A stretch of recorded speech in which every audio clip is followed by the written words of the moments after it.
Started. It's gonna be of trial and error this morning. Maybe I'll ask Dorothy Shrabu to help us out. He's our tech guru. So we're gonna be placing the mic next to the laptop. Hopefully that will work. But we'll see if we can connect the laptop actually from an audio perspective to the speaker. So maybe I'll give it a couple of minutes. What he speaks. Is monitoring. How did you come? That is the starting point.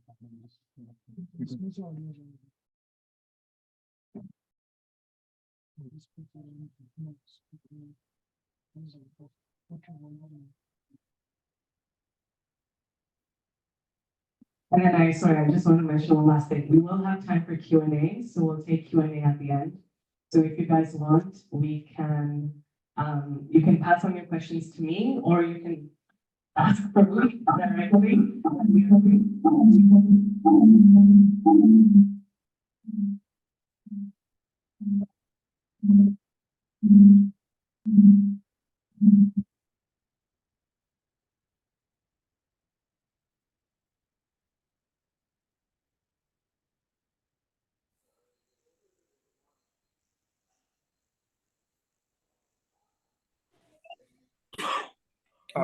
Prabhuji, can you speak? So I can start? Oh.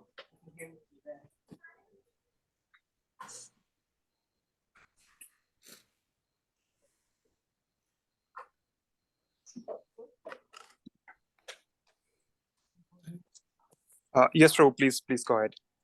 Okay.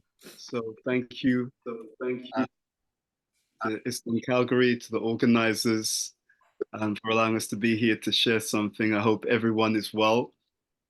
I can see the congregation in the temple room, and I know there's some devotees also online. So it's really wonderful to be with all of you again, and to share something as we all try to unfold on our journey, our path of bhakti. So they've asked me to read from First Canto Bhagavatam, chapter 7, text number 35 to 39. What I will do is I will say prayers first, and then we'll look through the actual verses. We'll read the translation, and then we'll go from that particular point. Okay. Om Namo Bhagavate Vasudevaya. Om Namo Bhagavate Vasudevaya. Om Namo Bhagavate Vasudevaya. Okay, so what I will do, bless you. What I will do is I can share because on my screen we have this particular area of the Bhagavatam. So I'm just checking if I can do that. Do I have permit? Okay, that's good. I have permission, so I can share my screen, and then we'll go through. Well, I thought we'll do is we'll go through the verses together, but then I'll just do the Sanskrit and then the English for verse number 39. Actually, can everyone see my screen? Just checking, did that show up? Is that okay? Okay, good. Okay. Okay, so I will do this.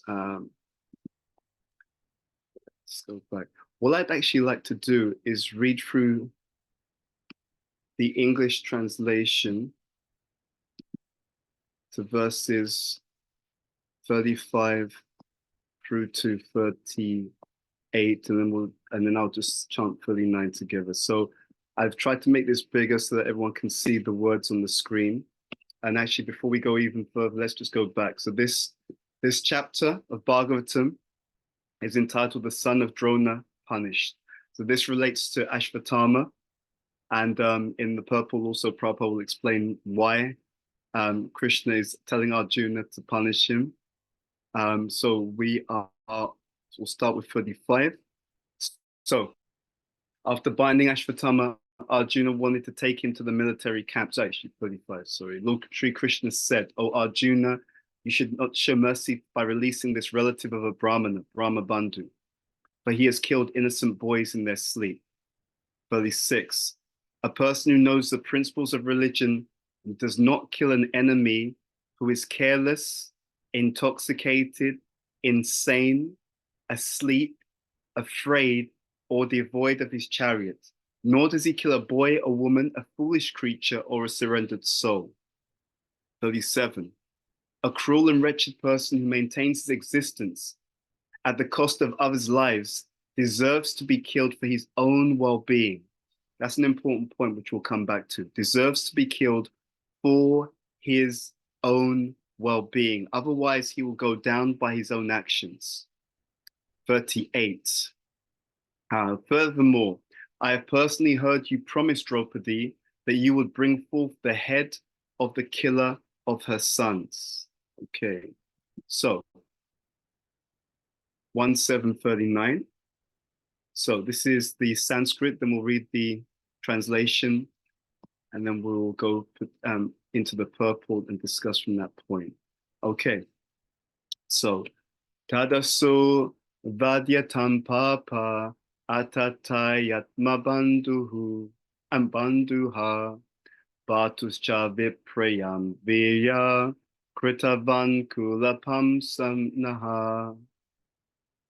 Translation and purport by His Divine Grace Srila A.C. Bhaktivedanta Swami Srila Prabhupada Ki Jai. So, this is Krishna speaking to Arjuna. This man is an assassin and murderer of your own family members. Not only that, but he has also dissatisfied his master. He is but the burnt remnants of his family. Kill him immediately. Okay, purport.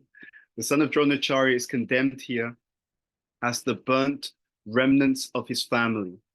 The good name of Dronacharya was very much respected. Although he joined the enemy camp, the Pandavas held him always in respect, and Arjuna saluted him before beginning the fight. There was nothing wrong in that way, but the son of Dronacharya degraded himself by committing acts which are never done by the Dvijas or the twice-born higher castes. Ashvatthama, the son of Dronacharya, committed murder by killing the 5 sleeping sons of Draupadi, by which he dissatisfied his master Duryodhana, who never approved of the heinous act of killing the 5 sleeping sons of the Pandavas. This meant that Ashvatthama became an assaulter of Arjuna's own family members, and thus he was liable to be punished by him. In the Shastras, he who attacks without notice, or kills from behind, or sets fire to another's house, or kidnaps one's wife, is condemned to death. Krishna reminded Arjuna of these facts so he might take notice of them and do the needful. Okay, so we'll say Mangalacharyan, and then we will unpack some of the points in this area of the Bhagavatam. Omagyanatamarandasya Gyananjana Shalakaya Chakshu Militam Yana Tasmai Shri Gurave Namaha Shri Chaitanya Manobishtam Stapitam Yena Bhutale Swayam Rupa Kadamayam Dadati Swapadantikam Vandeham Shri Guru Shri Utapadikamalam Shri Gurun Vaishnavamscha Shri Rupam Sagrajatam Sahagana Raganatam Vitam Tvam Sajivam Sadvaitam Savadutam Parijana Sahitam Krishna Chaitanya Devam Shri Radha Krishna Padan Sahagana Lalita Shri Vishakam Vitamscha. Hey Krishna Karuna Sindhu Dina Bandhu Jagatpate Gopisha Gopika Kanta Radha Kanta Namostate Tapta Kanchana Gaurangi Radhe Vrindavaneshwari Rishabhanu Sutta Devi Pranamami Hari Priye Panchakapatrabhyascha Kripa Sindhubhyeva cha Patitanam Bhavanebhyo Vaishnavebhyo Namo Namaha. Shri Krishna Chaitanya Prabhu Nityananda Shri Advaita Gadadhara Shri Vasudi Gaura Bhaktavinda Hare Krishna Krishna Krishna Hare Hare Hare Rama Rama Rama Hare Hare.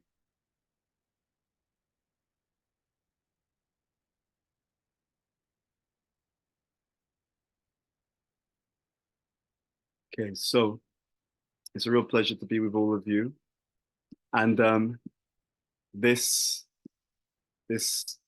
place in the Bhagavatam, this particular chapter, the son of Drona is punished. It has such deep purport, not only in terms of what's actually happening, the action on the ground, but also the symbolic meaning and the symbolic tension that's being presented in this particular pastime. So the action on the ground. Krishna, the Supreme Personality of Godhead, the source of everything, the source of everyone, as you can see in this particular verse translation, is telling his own pure devotee that he should kill another living entity, another living being. Okay. This man is an assassin and murderer of your own family members. Not only that, but he has also dissatisfied his master, who is Duryodhan. He is but the burnt remnants of his family. It's a real, insult.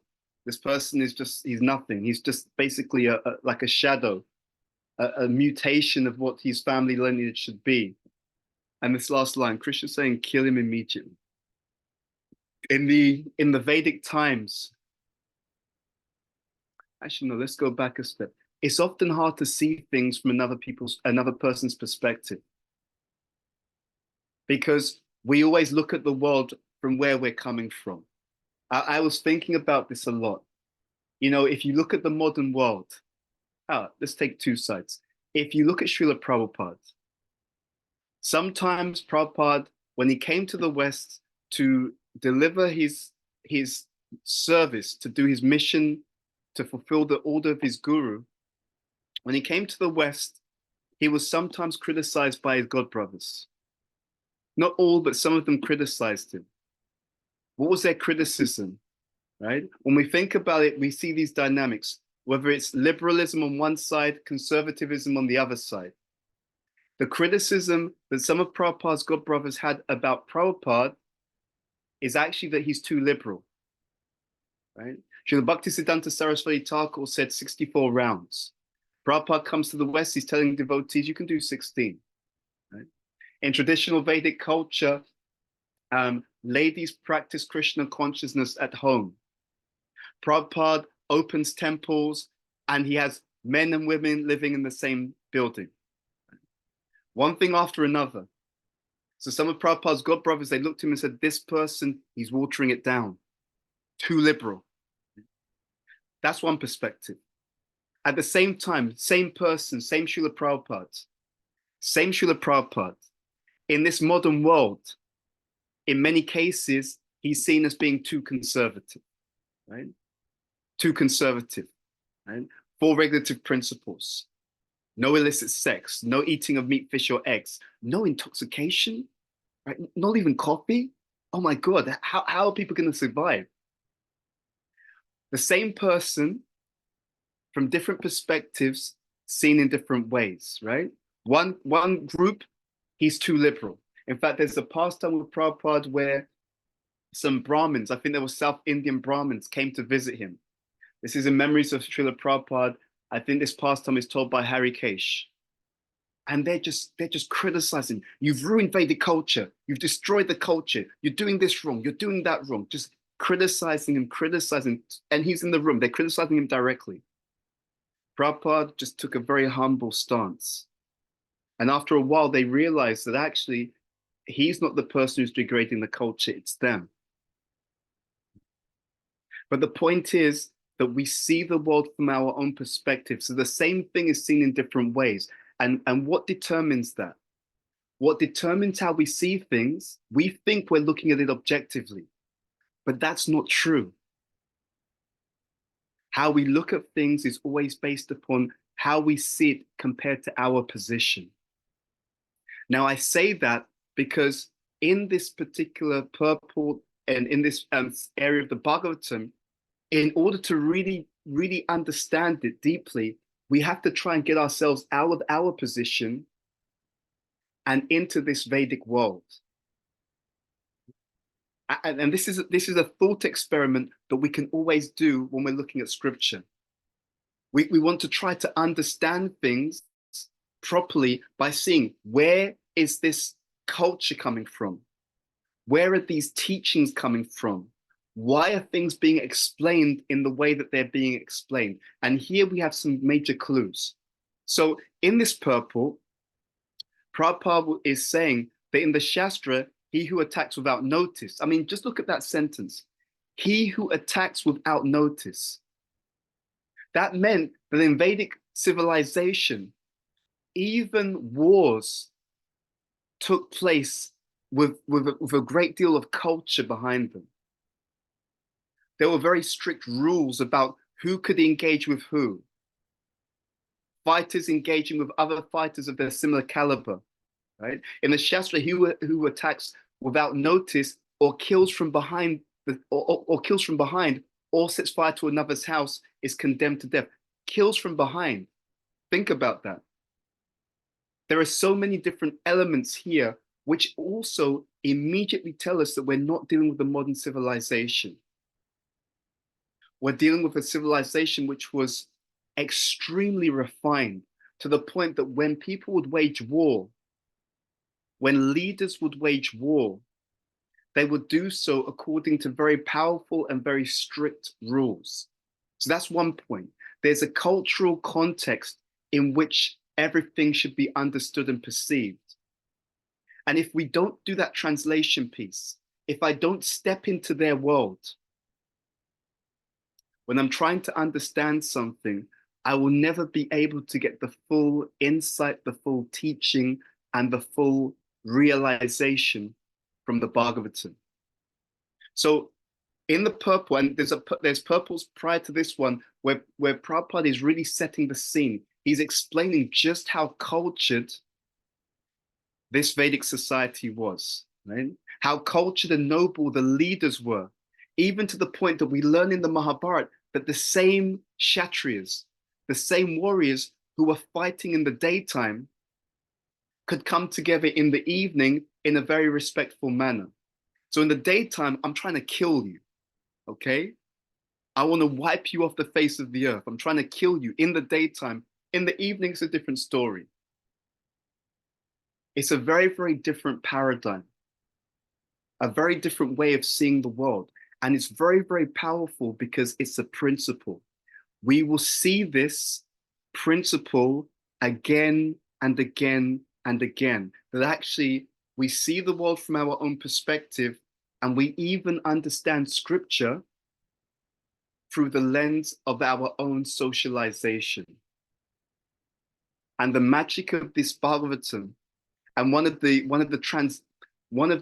transformative effects of this Bhagavatam is to slowly shift the position of every devotee, everyone who wants to love Krishna, everyone who wants to taste nectar in their life, everyone who wants to be absorbed in an ecstatic existence. The Bhagavatam is designed to work a slow and subtle transformation in our lives. And one of those transformations is a transformation of position. It is a transformation whereby subtly, bit by bit, we're meant to relieve ourselves of the burden of thinking that we are the center of the universe. And the more that we can get out of that particular mentality, the more that we can free ourselves from the prison of thinking that we're the center, the more that not only can we see what the Bhagavatam has to offer, but the more that we can see ourselves, the more that we can see other living entities, and the more that we can see reality clearly. So the Srimad Bhagavatam, through various pastimes and through various descriptions, is helping to shift our perception of reality. And that naturally aligns to shifting our perception of ourselves in relationship to this reality as well. So in these verses, what is going on? It begins here with Krishna telling Arjuna not to show mercy. This is what we mean by the symbolic meaning of this pastime. There is always a tension between justice on the one hand and mercy on the other. Okay? So we see this throughout the world. And we see this play out in our lives as well. What are we meant to be doing? Is it about justice? Someone's done something wrong. Someone's done something to me. You know, we need to, Christians should sort them out. I was on a call before this class, speaking to a very good friend of mine, and he asked the classic question. He was talking about some challenges that are going on in the area that he lives in the community that he's part of. And then he asked the classic question, why does Krishna allow this to happen? I'm going to pause for a moment. I wonder how many of us have ever asked that question in our own lives as well. Huh? Why does Krishna allow this to happen? This is the subtle translation that takes place in the Bhagavatam. Within the Bhagavatam, when we are reading about the different pastimes, we are literally being exposed to all of the classic archetypes and all the classic themes of human existence. Right? This Bhagavatam is transformative socially, it's transformative psychologically, and it is transformative spiritually as well. All the different themes of human existence, you will find the archetype or the blueprint of those pastimes in the Bhagavatam. For example, when we hear about Dhruva Maharaj, we hear about a young boy who was told that he cannot sit on his father's lap. Right? In fact, his mother-in-law is telling him, you know, if you want to be the king, you have to come out of my womb. Right? What is the theme there? The theme of Dhruva Maharaj is the theme of childhood emotional neglect and childhood trauma. And what does that trauma lead to? It's not explicitly stated, but then what happens is because he was rejected, Dhruva Maharaj, what does he want to do? He wants to prove himself. He wants to prove I'm valuable, I'm important. Think about that as a theme. My parents didn't show me that I'm important, therefore I want to prove that I'm important. And to the extent that I want to prove it, what do I become? I become hyper ambitious. I want to achieve something extremely great. And that's the pastime that plays out. Of course, Krishna, the mercy of the Lord is present. And so Dhruva becomes a great devotee. But one after another, themes take place within the Bhagavatam, and those themes resonate with the existence of humanity. So here, this tension. Krishna says to Arjuna, don't show him any mercy. This person, this Ashvatthama, he's killed your 5 sons, not just your 5 sons. He killed them like a coward. Right? In this purport to text number 39, the sleeping sons, right, of Draupadi. Very, very significant. It wasn't even a fight. He didn't, and they're young obviously, but he didn't even have the ability to face them. It was all done in a cowardly way. And so Krishna is telling Arjuna, you should kill this particular person. Do not show mercy.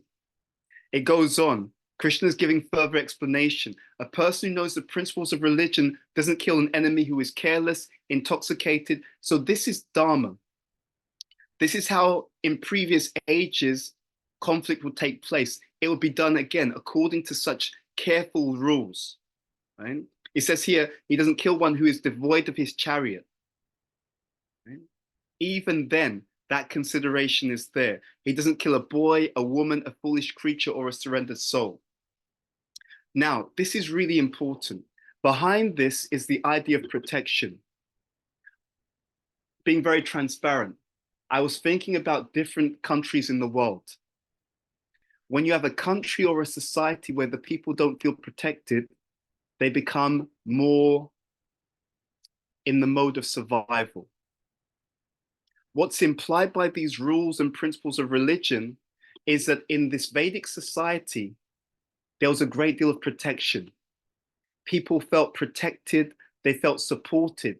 Now there's an implicit meaning there. Because in any culture where people feel more protected and supported, just like Maslow's hierarchy of needs, rather than being worried about their own survival, right? Rather than it becoming more of an animalistic society where it's each man and woman for themselves.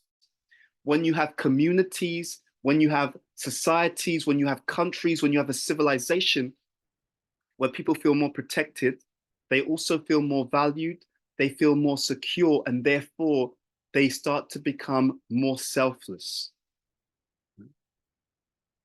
This is actually how our communities are meant to be. This is how our communities are meant to be. By that deep sense of interaction, by this deep sense of care, by this deep sense of support, it actually makes it easier for each and every member of that community to express their higher nature. And in this Vedic society also, there was still deterrent because there was a very realistic understanding that people also have a lower nature. One of the reasons Prabhupada explains why when someone commits a crime, they should be punished is not just to correct the individual who's done something wrong. It is also to send a signal to society that this type of behavior will not be tolerated. So behind punishment, the other side of punishment is protection. You see the point? The other side of punishment is actually protection. Because when people who murder are corrected and punished, it sends a message to everyone else that you're protected. You'll see this amazing dynamic throughout the Vedic literatures, that you have this constant series of polarities. These constant polarities, these constant dualities. And then what the Vedic literature does is it takes different dualities and it brings about their reconciliation. And we'll see that even here about mercy and justice, which seem to be polarities or dualities, but there's a way in which the two things all come together perfectly. So text number 37, Krishna will go on and he'll now talk about Ashwatthama in this way, a cruel and wretched person who maintains his existence at the cost of others' lives deserves to be killed. And here he says this point, this is a reconciliation, to be killed for his own well-being, otherwise he will go down by his own actions. Look at that statement. Look at that statement. He should be killed. He should be killed for his benefit. Otherwise, this is how he will degrade himself. In the world that we live in right now, as technology becomes more advanced, they even have technology now whereby when you speak, they can read your, if you speak something, they can transcribe everything that you say. Then they can take a transcription of your speech and they can analyze it and they can understand your psychology just by your speech. Right? Think about that. They can analyze and understand what kind of person you are just by the way that you speak, just by your sound vibration. And you know what's interesting about that? That's from Shastra, by the way. That principle was spoken about by Srila Prabhupada. Prabhupada says a fool remains hidden until they speak. In the Vedic literature, it is explained that the speech is a transformation or an expression of the intelligence. So when someone takes sannyas, the tridanda, right? They have the danda, which is the three parts. So the three pieces of wood that form that danda, one represents the body, one represents the mind, and the third piece represents the words. The words is synonymous with the intelligence, right? So what the reason why I say that is because when you look at Krishna's speech, what you notice here is just how incredibly selfless it is. Normally, when we want to punish someone, we're doing it out of vengeance, anger, and our own sense of being wronged. You should punish them, right? You should show them. Even we sometimes think about this in relation to Krishna. Krishna, you know, that devotee mistreated me. You should make sure that they suffer, Krishna. You know, mess them up, man. Mess them up real bad. Show them they can't mess with someone like me. So often when we talk about these things, the way we speak indicates something about our consciousness. And when you look here, very interesting. Krishna is speaking about how the person should be killed, but it's very selfless for his own well-being. Otherwise, he'll degrade himself in this particular way. It's so subtle we can miss it. But this is a testimony not only to the great qualities that Krishna has, but it's part of the culture. Even that person, even the murderer who is killed by the king, is killed by the king out of the king's sense of duty.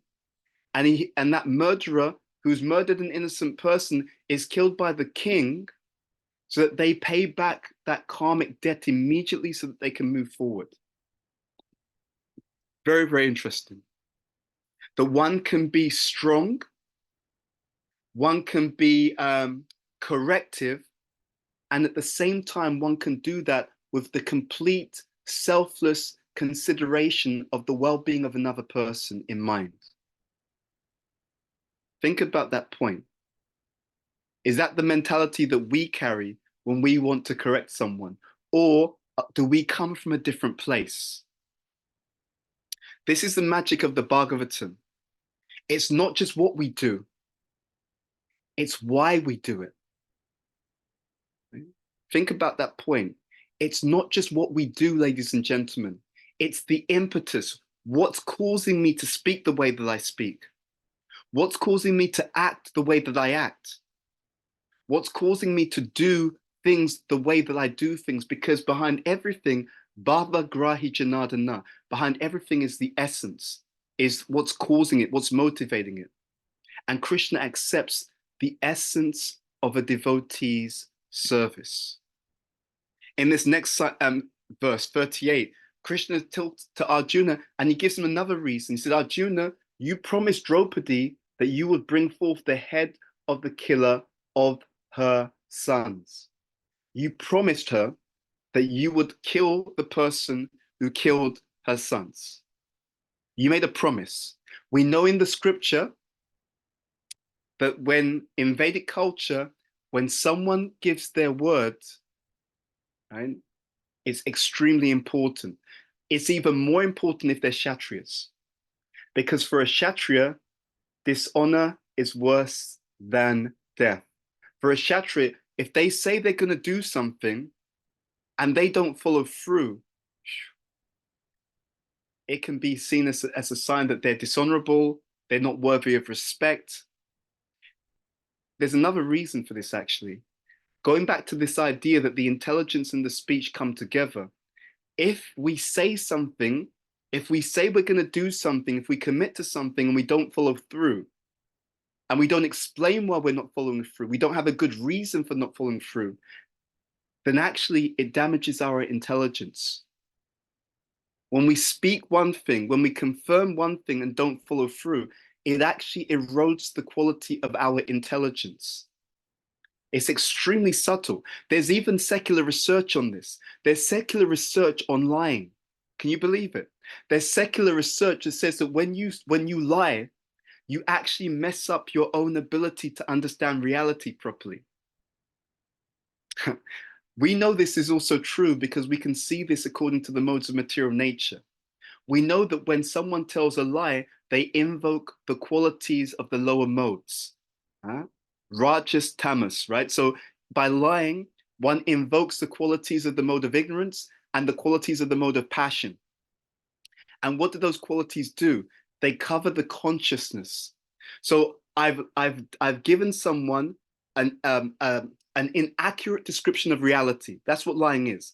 Lying is I've given an inaccurate description of reality to someone else. But because I've given them an inaccurate description of reality, I've also started to I've started to create some interference in my own ability to understand the same reality properly. That's why they say pride comes before a fall. What it means is if I do things in lower modes, I contaminate my own consciousness with a lower mode. By contaminating my own consciousness with the lower mode, I'm now less able to see reality clearly. And because I'm less able to see reality clearly, I'm less able to navigate that reality in an effective way. I'm more likely to misperceive. I'm more likely to make mistakes. I'm more likely to get things wrong. And therefore, I'm more likely to make decisions which will ultimately cause me to suffer. So behind the entire teaching of Krishna consciousness is Krishna's affection for his devotees. Why do I say that? What I mean by that is that behind the entire thrust of Krishna consciousness, every single word of the Shastra, every single word of the Acharya, every single word of the pure devotees is exactly the same selfless spirit that we touched upon earlier. In other words, every single statement of the Shastra is actually for the ultimate well-being of the devotee who follows those statements. Sometimes in our communities, we think, oh, you know what, I'll just tell a lie. Or, you know, I don't like that devotee, I'm going to do some politics against him or her. You can do that. But what you do to them is actually what you're doing to yourself. Right? Whenever we do something against another living entity, devotee or not a devotee, we're actually damaging our own internal consciousness. And through consciousness, we're setting ourselves up to have a more suffering experience of life. Right? Setting ourselves up. Here, this pastime is perfect example. Ashvatthama, what he's done, he's going to have to pay a price for that. All that's being discussed here is, does he pay the price now or later? Right? That's the point. And that's the theme of this point. That's the theme of this particular place. Pay now or pay later. The question doesn't come up of whether you pay or not. That's not the question. The question is pay now or pay later. So what we want to do, and what the Bhagavatam is trying to do, is to give us this intelligence. To give us this intelligence to mean that actually my own self-interest lies in Vaishnav Sadachar. By always acting properly, you do a number of different things. We do a number of different things. By always acting within Vaishnava etiquette, not just the behavior, but the right mentality, the right motivation behind that behavior, something amazing happens. I'm minimizing all my previous bad karma. Think about that. I don't know what kind of karma I have from the billions, trillions, unlimited numbers of previous births. I don't know what they are. I don't know what's going to play out 5 years, 10 years, 15 years from now. If I just act properly now, I can guarantee that I'm minimizing any difficulties and any suffering that I can have at all in my entire life. Minimized. First point. Second, if I act properly now in Vaishnava etiquette, I'm maximizing my ability to take shelter of Krishna. We are like individuals who are outside in the rain of Kali Yuga, and it's raining hard. But you know what? It's one thing to be outside in the rain. It's another thing when it's raining heavily and you're in a t-shirt and shorts. You understand what I'm trying to say, right? It's one thing you're in the rain and it's like, you know, it's bad, but you got a jacket on. It's still heavy, but you got a jacket, you got a hat, you know, something's going on. But we're the Kali Yuga rejects. We're out in the rain, we've got the shorts on, the t-shirt or a vest, and that means the rain is really hitting us hard. But there's someone across the road with a big umbrella, and that person is saying, look, if you take shelter of the umbrella, the rain won't touch you. Right? So technically you can say, yes, it's raining, but at the same time, you're completely remaining dry. That, ladies and gentlemen, that's the principle of shelter of Krishna. This is what Krishna says in the Bhagavad Gita. Yayatamam prapadyante. Right? As you surrender unto me, as you take shelter of me, I will reward you accordingly. So when we follow that Vaishnava etiquette, not only are we minimizing our previous karma, but we are also maximizing our ability to be protected by Krishna. And that protection is of two types. It is external, but it is also internal. We're also protected from our lower nature. Again, a theme of this particular pastime. The punishment is not only to signal to this individual that they've done something wrong. The punishment is also to keep our own lower nature in check. I want to be very transparent with you. I did an assessment recently, and the assessment is called Hogan Dark Side. It's a very expensive personality assessment. And what the assessment actually does is you answer some questions and it will tell you about all of your, they call them derailers, right? All of your potential unconscious negative traits. Okay, so all the things that if you're not careful, they could derail you. If they're not in balance, if they come up, all the things that could cause you to say, act, think, do something that leads to negative outcomes in your life. And I found it was incredibly interesting. It was incredibly interesting, right? So this idea that we all have these, let's say, unconscious patterns. And of course, if we're aware of them, if we become more Krishna conscious, automatically they all become integrated. So there's no bad qualities. But if I don't become aware of them, if I don't become Krishna conscious, then the things that I reject and push into the subconscious, they come out in some other warped or negative way. So this pastime, the punishment is to protect others from bad behavior, it's to protect others from bad examples, and it's to protect even the person who's being punished from giving in to their lower nature. We know the story, the famous story about the two dogs. That within each and every one of us, we have a good dog and a bad dog fighting for supremacy. And then the question comes, which will win the war? Classic answer, whichever one that we feed the most. That's the point. And that's what we're doing on a day-to-day basis in our Krishna conscious life. When we chant sincerely, don't underestimate the chanting. When we chant sincerely, you're empowering the soul. You're empowering the real self, the higher self. And when we engage in materialistic activities, we're empowering the false ego. Think about that. So Krishna will go on to tell Arjuna, you made a promise already that you're going to kill the, you told Draupadi you would kill the people who killed her son, the person who killed her son. Then text 39, this man is an assassin and murderer of your own family members. Not only that, but he's dissatisfied his master, kill him immediately. He's a burnt remnants of his family, kill him immediately. So bringing all of this together, our spiritual teachings are there to nourish a certain side of us. When we engage in proper behavior in the community of devotees, we actually protect not just other people, not just the other devotees. When we engage in proper behavior, we actually protect ourselves. We protect ourselves now, but we also protect ourselves from the reactions of our past activities, which will play out in the future. So going back to this point that was said to me by a devotee friend earlier today, why does Krishna allow this? There's a saying that we are not punished for our sins, but we are punished by our sins.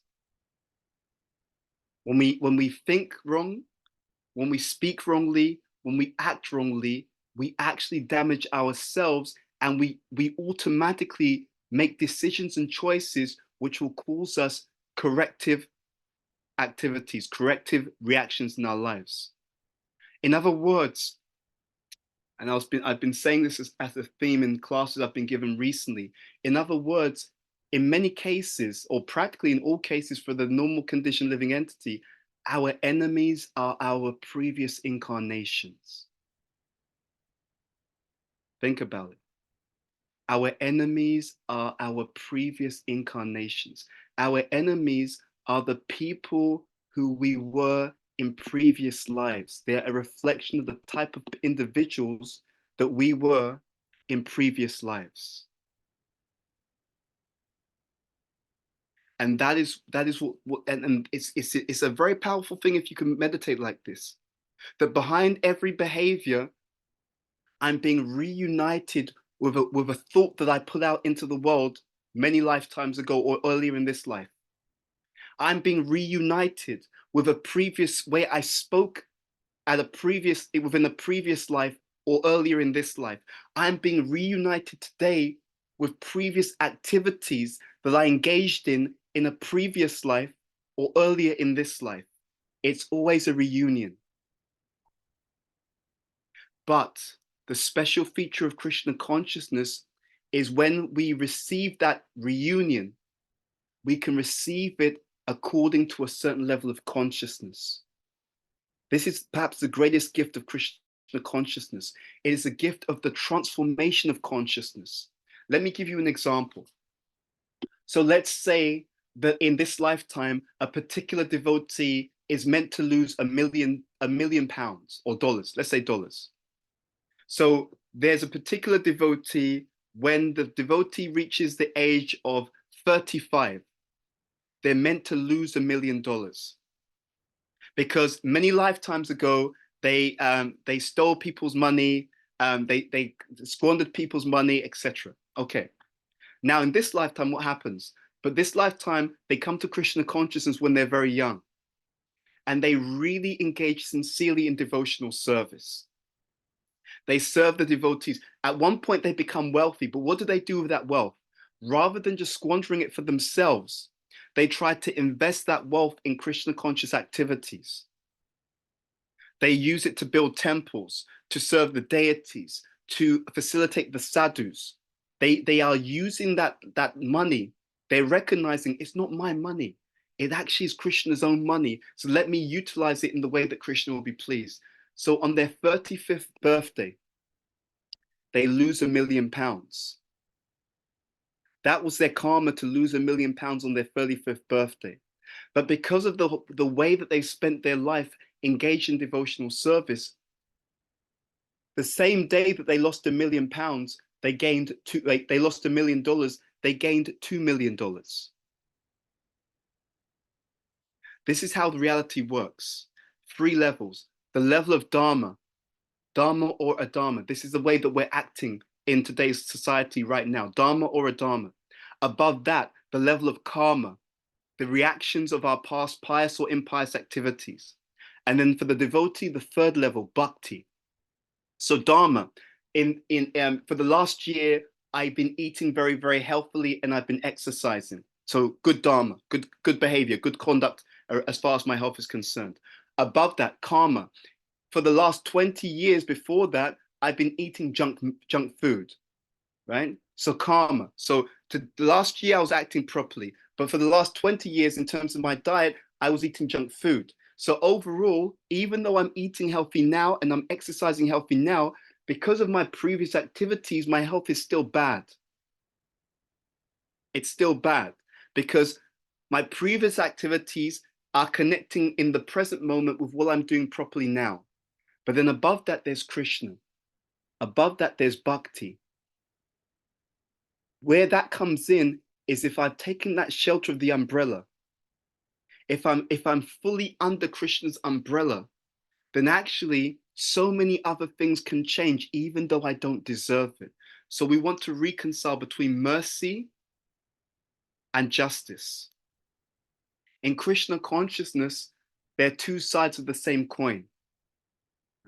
Just as in this pastime, what does Krishna say? You killed this person for his own well-being, right? It's good for him. It's going to actually help him. And if we don't do this now, it will make his situation much worse.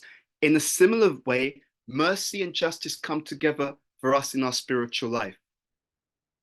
We can understand that we're going to go back to Godhead by Krishna's mercy, and we should do everything we can to attract that mercy, chant properly to attract his full mercy, serve sincerely to attract his full mercy, treat every devotee and every living entity with love, respect, and help them in their Krishna conscious journey to get the full mercy.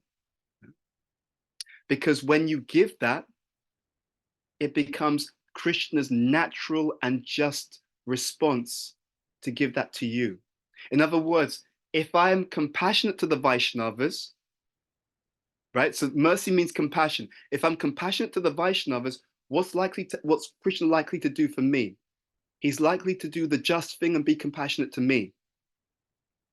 If I'm tolerant in the association of devotees, what would be a fair thing for Krishna to do? It would be just for Krishna to inspire the devotees and say, look, I know Bhuta Bhavana is a bit annoying sometimes, but you should tolerate him. He's okay. Tolerate, right? He's not that bad, right? I was giving a seminar on forgiveness. Actually, we gave part 1 to the Bhaktivedanta Medical Association. We'll do part 2 soon. We haven't confirmed the date. So we gave part 1 of the seminar, and we were explaining that we want to forgive because we want to be forgiven. Otherwise, I'm sending mixed messages to Krishna. I'm saying to Krishna, Krishna, I know I've made so many mistakes and I've hurt so many devotees. I've made so many offenses, but I still want you to allow me to practice Krishna consciousness, and I still want to make progress, and I still want to go back to the spiritual world. But these other people who do anything against me, you should punish them. You should be merciful to me, overlook my mistakes, but I have no intention of overlooking anyone else's. What would be just? If I have no intention of being compassionate towards other devotees, would it be just that Krishna should be that way towards me? Is that fair? Is it fair that I treat other people one way, but then I expect God to treat me a different way? Think about it. Think about it. So these are the dynamics here. Krishna is telling Arjuna to kill Ashvatthama. He's telling Arjuna why he should kill Ashvatthama. He's showing that Ashvatthama has broken those codes of Dharma. Absolutely. And it's all true. It's all true. He's even saying to Arjuna, you kill him and it's actually for his benefit and it's good for the entire society. All true. All completely true. And Arjuna will punish Ashvatthama, but he'll do it in a very, very special way, which I'll leave you to read about as you go through this particular area of the Bhagavatam. But it's a perfect example of this underlying symbolic theme that in life we have these constant polarities, but these polarities are reconciled perfectly in our Krishna conscious tradition. And it's testimony to the fact that we want to be forgiving, merciful, and compassionate because we want that for ourselves as well. That doesn't mean that we allow people to mistreat us. It doesn't mean that we don't have healthy boundaries. It means that we have this Gyan Chakshus or this Shastra Chakshus, which allows us to see more deeply into the behavior of others. And it means that it allows us to understand that every single person who's ever hurt us is a person who was struggling with the wounds of their own pain and suffering to the extent that they couldn't even deal with that properly. And the only way that they could express how much they had damaged themselves was to try to damage someone else. In other words, hurt people hurt people. And when we live, when we embody that penetrating deeper vision, then while at the same time having compassion for ourselves and not putting ourselves in a position to be mistreated, we actually understand that those negative behaviors of other people is not a reflection on us. It's actually a reflection on them. Okay, so we'll stop here and we'll open up for questions and comments. Thank you, Prabhu. Can you hear me? I can hear you loud and clear. Okay. So I don't know whether anyone has any questions from the audience here, or if you want to say something. I could bring the iPad around. There's one question in the chat, so I could start there if you would like. Okay, sure, Prabhu. So one question is a brilliant question. It's something I've looked into myself. The question is, does astrology work on Krishna's devotees? First of all, thank you, whoever asked that question. Thank you for that question. It's very interesting that you've asked this question because I was even thinking to touch upon this. And I think it's very, very important for devotees to understand how this works, because there's a lot of misconceptions about astrology and devotees and how the whole thing works. So just to give you context as to the answer that I'm giving, and also you can find this answer in another book, which I'll also mention. So I wrote to my spiritual master. Obviously, it's decades ago because he passed away in 2005. And I asked him about karma, right? Because you read, and if you actually read carefully the Bhagavatam and Prabhupada's statements, you'll see many different statements about karma, and some of them seem contradictory. There's a famous verse, Tatenu kampam shuchamikshama, right? In this verse of the Bhagavatam, it's talking about how one who tolerates the reactions to their previous misdeeds while humbly paying obeisances, right? That for that person, liberation becomes their rightful inheritance or their diabak. That's the Sanskrit term that's used. So sometimes devotees say, well, devotees have no karma. And then other times devotees will look at that verse and say, well, it says here, one who suffers the reactions of their previous activity. So isn't that karma, right? So if you look, you'll see many different statements. And again, similar idea. All of these can be reconciled at a deeper level if we understand things very deeply. So the way it works is the following.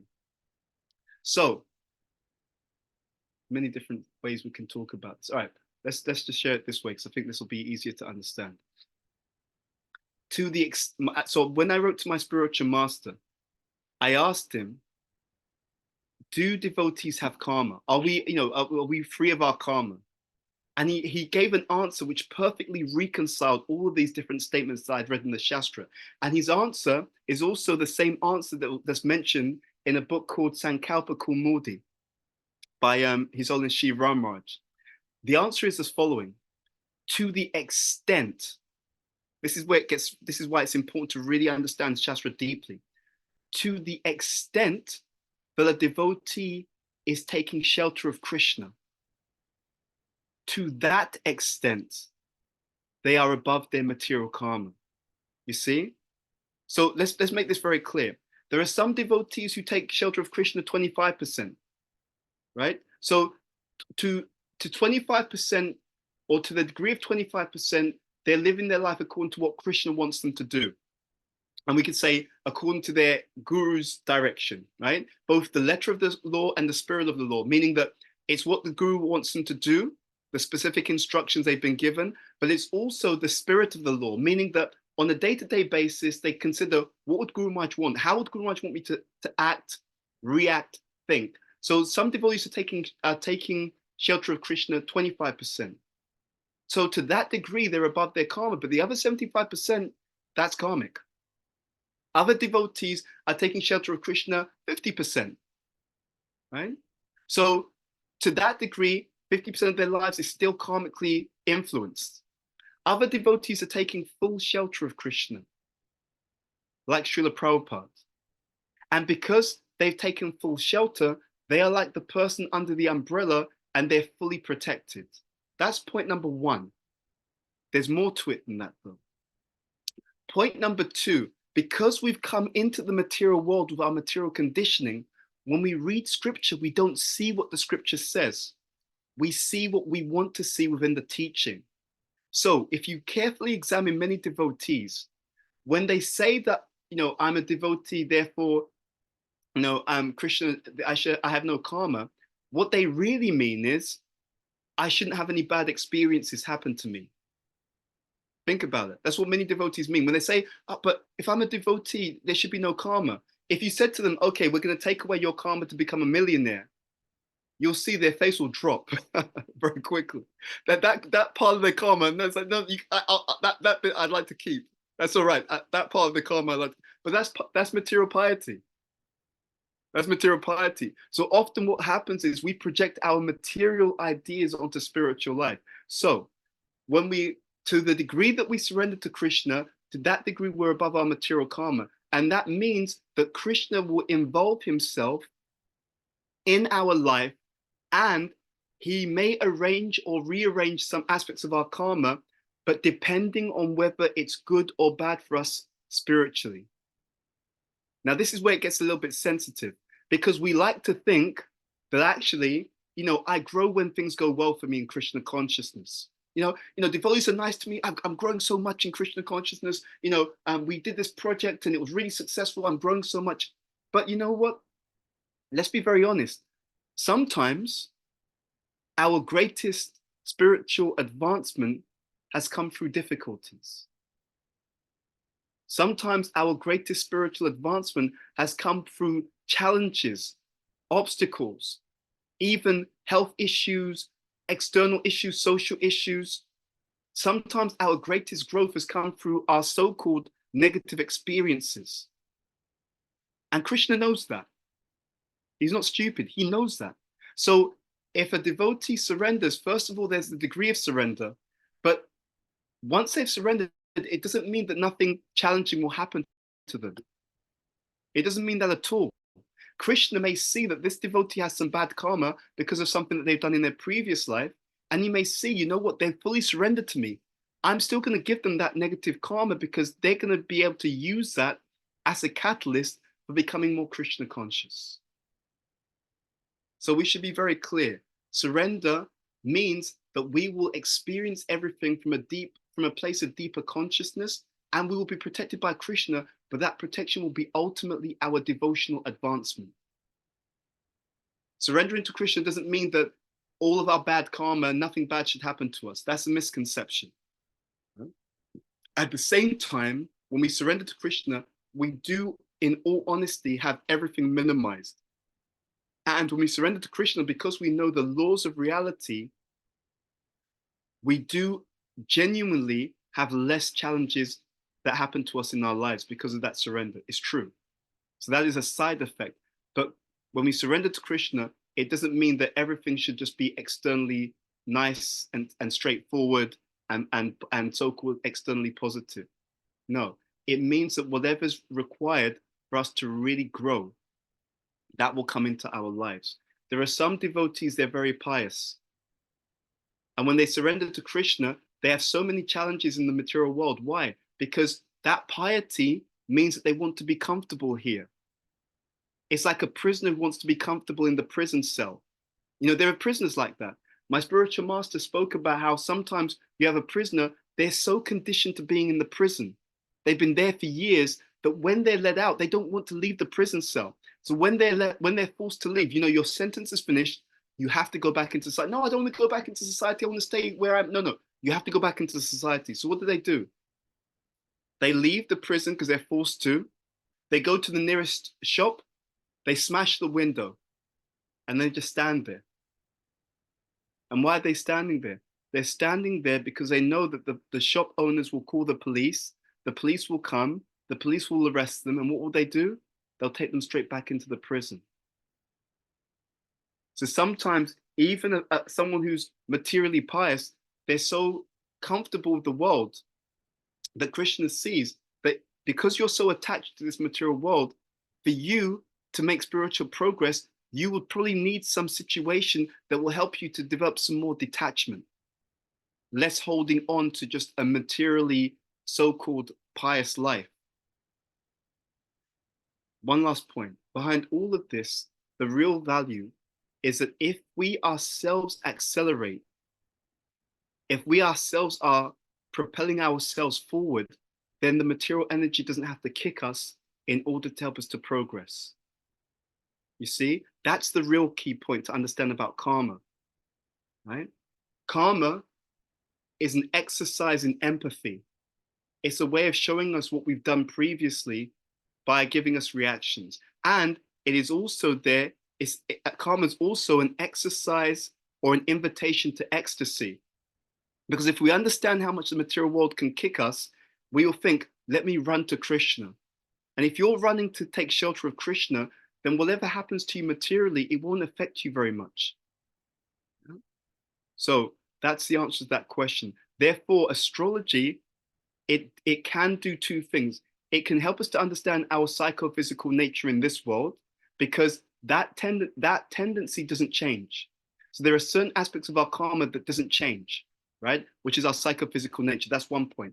And second, astrology may or may not play out in terms of what will happen to us in the future, because when we surrender to Krishna, if he sees that the way that things can pan out is still going to be good for your spiritual progress, he may just allow it to pan out in exactly the way that your astrology shows you.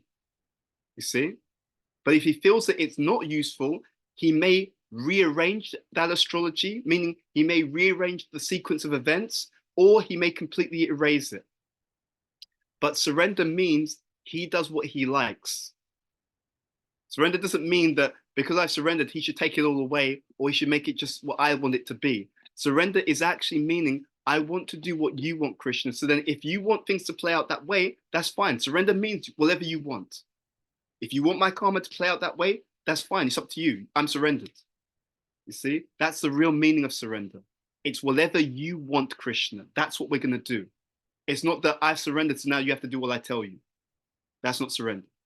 So astrology, it can be useful for understanding your psychophysical nature because that doesn't change. And to the degree that we're still having some of these karmic patterns play out, it may give you a sense of what some of those patterns are. Prabhupada said, he said, we don't care about astrology. He said, but if you know it's going to rain, then you can take your umbrella. That's what Prabhupada said. Thank you. Any other questions? I think there's two more questions in the chat, Prabhu. So maybe I can read the first one. It says, how do we assess whether we have forgiven someone? Suppose someone has hurt us, but we have forgiven them. However, we don't want to spend time with them because it may not be conducive to our bhakti practices. Does that mean we have not forgiven them? Again, great question. So I asked again my spiritual master this question. This was 2003. There was a disciples meeting. We were near the manor, and I asked him about this. He said, you will know that you've forgiven someone when upon hearing about them, and especially hearing about them doing well, so they've achieved something or something's going well for them, that you can easily feel happy about their successes, right? If you hear about them and things are going well and you feel resentful, you feel bitter, you feel angry, you feel like, why is it going well for them? Why aren't they suffering? It means that there's still some more work to be done in terms of forgiveness, okay? That's what it means. So in essence, we know we've forgiven someone when we've released them from our hearts. We know we've forgiven someone by the nature of our emotional reaction to hearing about them and hearing what they are doing or what they're not doing. You could take the other side also. You know you've forgiven someone if when you hear that they're struggling in some way, if you feel some genuine compassion. Right? That's another way you can know, right? Oh, this person, that person that, you and them, you had that disagreement years ago, they're actually going through some real difficulty. If you can feel, oh, I'm really sorry to hear that. How are they okay? Do they need anything? So this point about boundaries, we don't have to spend time with everyone. In fact, we can't be close to every devotee. It's not possible. There are millions of devotees on the planet. But we should always recognize that there's something very special about that devotee. There's something very special about each and every single person who comes to this movement. They've been especially blessed by Lord Chaitanya Mahaprabhu to know anything about this movement. I'll add one other thing before I go to the next question, and that is, see, forgiveness is a process. This is what devotees often forget. Forgiveness is not something you just snap your hand, you click your fingers and suddenly you forgive. There's a way to process experiences by which you actually learn or come through to a state of forgiveness. One example, one very powerful technique that devotees can do. If you're having trouble forgiving someone, one of the things that you can do is journal. If you write about the experiences, what happened, and let's be very clear, don't write in terms of insulting the individual. So you don't like, they're like this, they're like that. You write about the experiences. So this is what happened. This is what was said. This is what was done. And you write about how you felt about it. I felt hurt. I felt hurt because they said this, or I was upset because they did that and I was trying to help them. Write about your emotions and your feelings. By writing about them, and by the way, don't type it on the phone or on a computer. Actually write about it. Use your actual physical hand and pen and paper, write about it. What you're trying to do by writing about it is to process your emotions. You see, when you write, what you're doing is you're putting words to your feelings. You're labeling your feelings. When you label something, you're bringing whatever experience you have into the state of your conscious awareness, right? In other words, when you write about your experiences, even when you talk about your experiences, you're bringing them into the level of your intelligence. One of the Sanskrit words for the intelligence is the paka lagna. Paka is like as in digestion. It's actually the ability to process, to break something down. So when you write about your experiences honestly, it has to be honest, by the way, or when you speak about them honestly, you're actually, through talking about them, and through writing about them, you're processing them. Especially, but again, it only works if you're being honest about what you actually feel. Not like, oh, I'm a devotee, you know, I've read that, I shouldn't feel angry because I'm a devotee. But I am angry, but I'm not going to say it. I'm not going to express it. If you have to express what you are and how you really feel, and by doing so, you're actually digesting those emotions and experiences, and you come through to the other state eventually where you've let it go. You see, the mistake that we make as devotees is, in the name of trying to be devotees, when we feel something, we're not honest with other people, and we're often not honest with ourselves about what we feel. And because of that, what we tend to do is repress what we really feel. And by repressing it, it becomes even stronger. It becomes worse, right? It doesn't go away. Repression is a symptom of the mode of ignorance. Processing something, acknowledging our feelings, working through our feelings is a symptom of the mode of goodness. And unleashing our experiences, unleashing our emotions, insulting people because of our being upset is a symptom of the mode of passion. You see, this is very, very simple. You can always understand what's the healthy and progressive response by looking at it through the lens of the three modes of material nature. And you just think, what's the mode of ignorance option? What's the mode of passion option? What's the mode of goodness option? And then when you practice the mode of goodness option, you're able to process and to let go, because through the mode of goodness, one comes through to a state of detachment. Through the mode of goodness, one comes through to a state of compassion.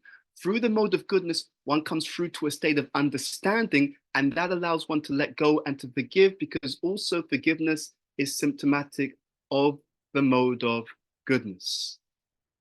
So that's how it works. Okay. So, shall I go to the next question? Yeah, Prabhu, is it okay if we take one more? I don't know. Does anyone have questions here in the audience before we move? There's another one in the chat window, if you want us to deal with that. Sure.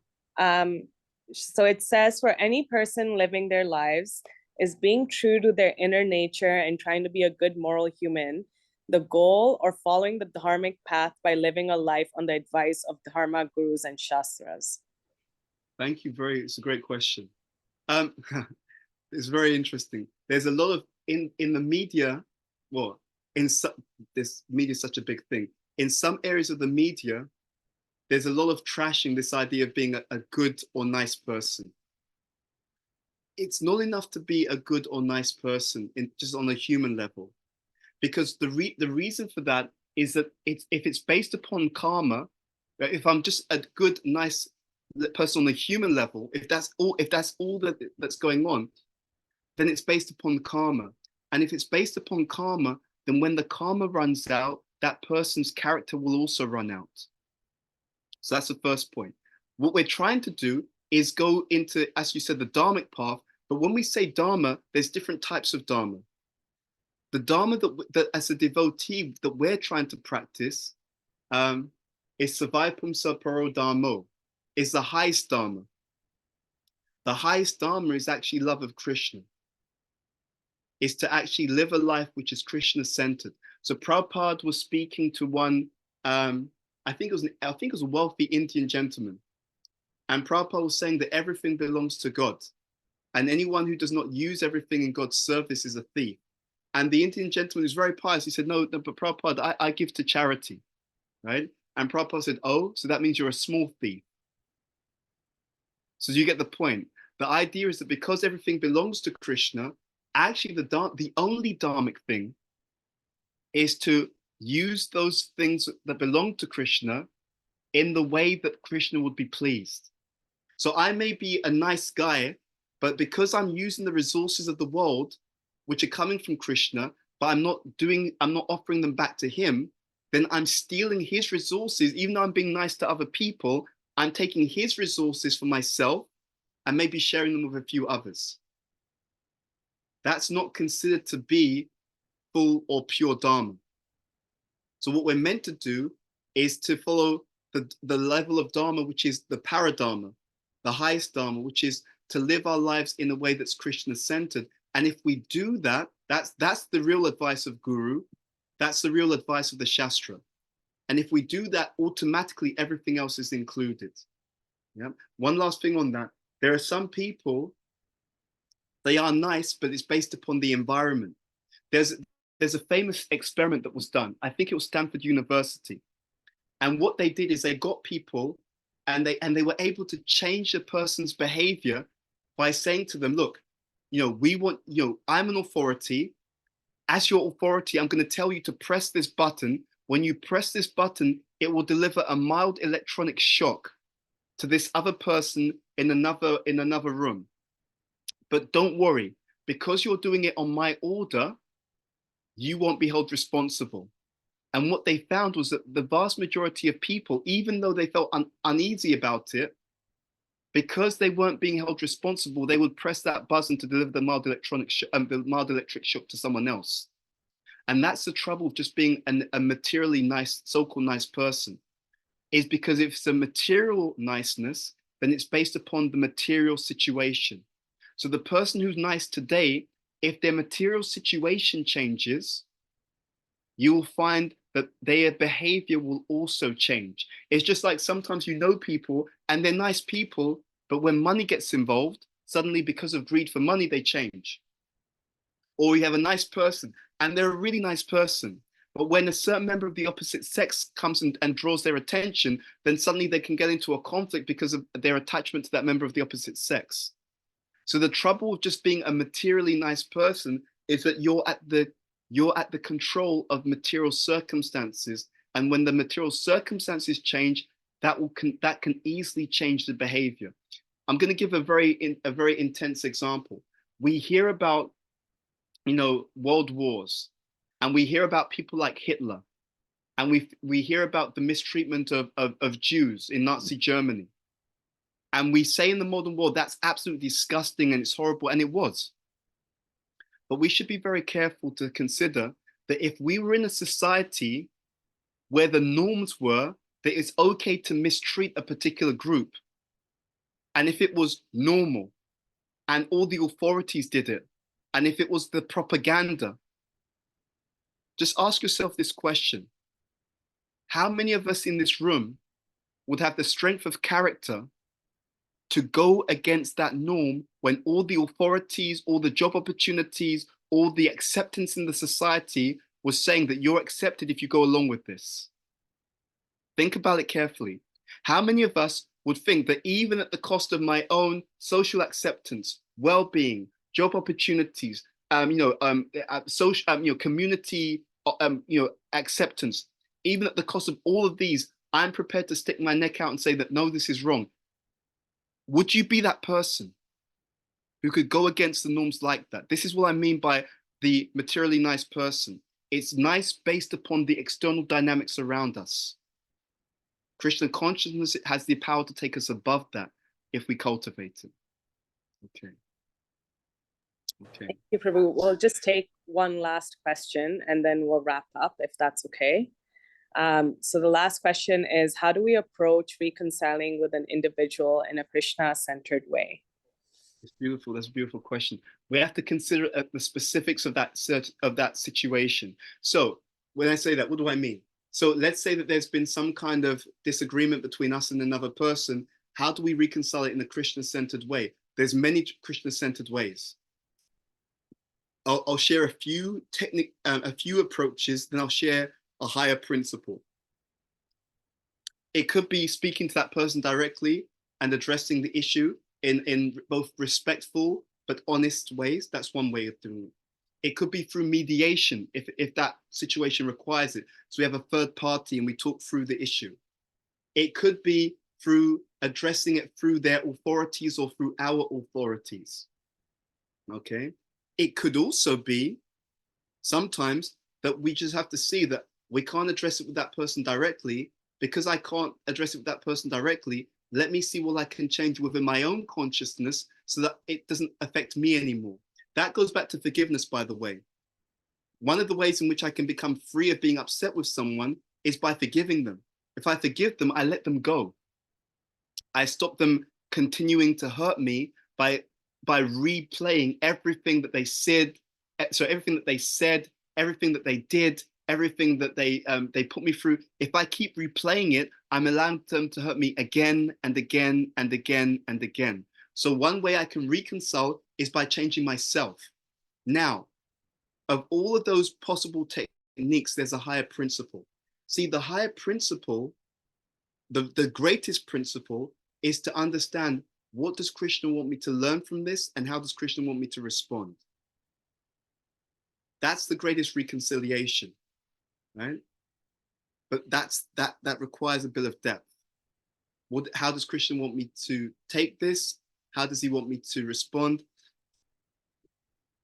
If we practice spiritual life properly, then we are like someone in the ocean. There are some people in the ocean, they're at the surface of the ocean. So when it rains, they get wet, they get the rain coming down on them. Because they're on the surface, they get thrown by the waves of the ocean. There are other people in the same ocean, but they're at the depths of the ocean. If we exist at the depths of the ocean, which is analogous to existing at the depths of our consciousness, then even when things happen to us, it will not affect us in the same way, because we are experiencing life from a much deeper level of consciousness. So the trick, or the power in our life, the opportunity in our lives, is to not wait till some challenging situation comes. What we should do every day is try to go deeper into the ocean of spiritual consciousness. And if we keep going deeper into the ocean of spiritual consciousness, then we will experience everything, but we'll experience everything from that deep place. And when we experience things from that deep place within our consciousness, then some of the things which are happening on the surface, you know what? They won't even affect us. We won't even take offense at what people do. And therefore, we won't even sometimes need to reconcile. And if we do address something, just like in that verse that we read earlier, we'll be addressing it for the well-being of the individual, not because we're still upset, disturbed, etc. But it's a journey. And I want to emphasize that as a last point. We can't artificially just jump to that state. We have to acknowledge where we are. We have to acknowledge where we want to be, and we have to do the often slow processing work and devotional work and purifying work to get to that particular space. I hope that answers the question. Thank you so much, Prabhu. So I just I know I can't use the mic, so hopefully this will be okay.